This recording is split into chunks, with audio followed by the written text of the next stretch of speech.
Great design isn't just about how it looks, it's about how it works and how it makes you feel. Today we are focusing on three essentials: function, flow, and feeling. Think about it.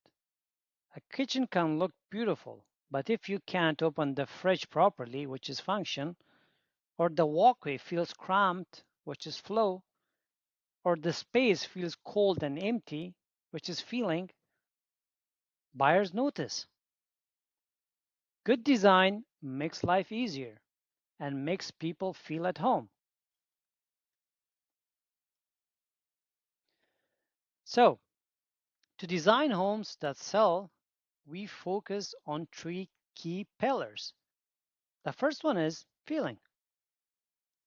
How does the space make feel how does the space make people feel?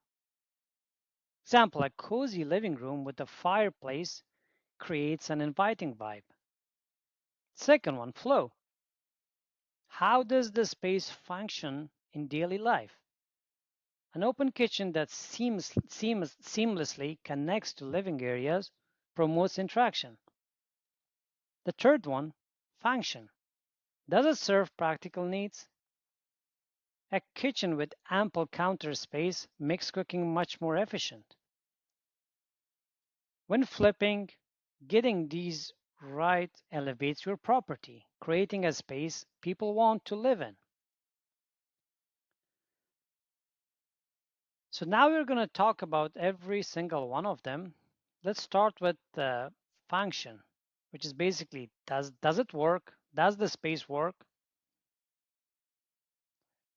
Every element in a home should serve a clear purpose. For example, a kitchen layout that prioritizes workspaces around the stove, sink, and fridge is key for efficiency. Thoughtful organization. Storage and layout should make daily tasks easier. A well-placed pantry keeps food accessible and organized, improving workflow. To give you a real-life example, think about the small entryway. Adding hooks and shelf for shoes makes it functional, organized, and easy to use. Start with what works.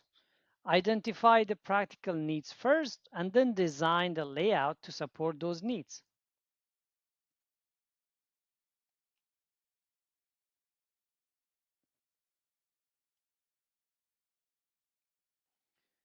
Now, let's talk about flow, which is basically how do you move through the spaces?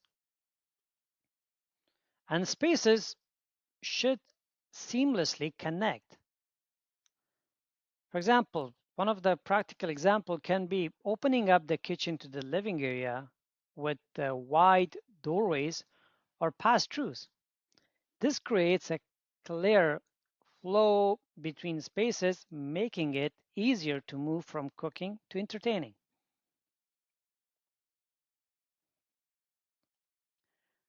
Strategic zoning. What does that mean? It's basically group areas by function to enhance ease of use. For example, in a small space, use furniture or a low partition to create a natural boundary between the living room and dining area. This adds definition without cutting off the flow.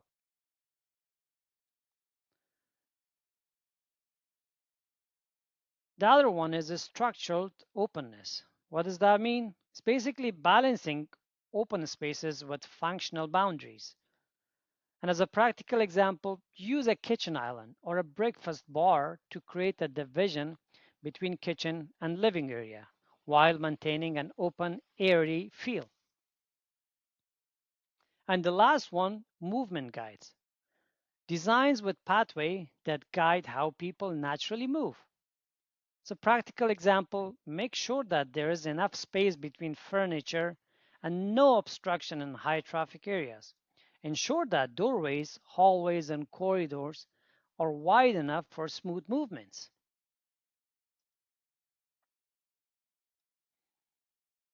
And the last one, feeling.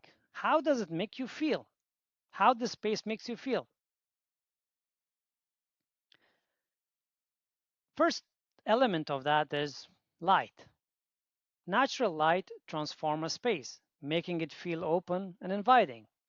As a flipper, you can achieve this by maximizing windows or adding light colored, translucent window treatment to allow more sunlight in, creating a bright and welcoming atmosphere. Materials. The texture and finishes you choose set the tone for a room. For a flip, use materials that offer both durability and appeal.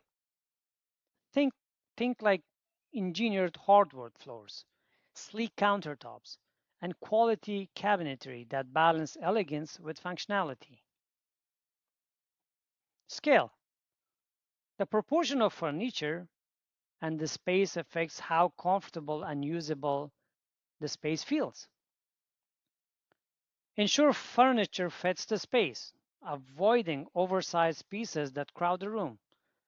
For flips, optimize the layout with appropriately scaled furniture or even staging with modern, minimal pieces to make the space look larger and more functional. In the last part, color. Color plays a significant role in mood. Go for neutral palettes that appeal to a broader audience, making the space feel serene and versatile. Accent wall or bright color details can be added to give a character and energy to key areas like kitchens or bathrooms. Let's take a look at how different design elements affect how buyers feel about a home. This chart shows how things like lighting, material, and layout come together to create a space that feels right. For example, lighting does more than just brighten up a room, it creates warmth and openness. Buyers might not specifically say the layout is perfect, but they will definitely mention how light makes the room feel welcoming. So as a flipper, your goal is to create spaces that feels just right. It's not just about having a perfect layout. It's about the emotional connections buyers feel when they walk through the doors. Now, for your action items, I want you to select a room in your home or any property you're considering for a flip. Once you have chosen the room, evaluate it based on three key aspects. First, function. Does the space serve its intended purpose? Is it practical for how people use it? Next, flow. How do people move through the space? Is the layout easy to navigate or does it feel awkward? And finally, feelings. How does the room make you feel? Is it welcoming? Does it feel comfortable and relaxed? Once you have assessed these three aspects, think about improvements. What changes can you make to enhance the function, flow, and overall feeling of the space? And that's about it for today's lecture. See you on the next slide.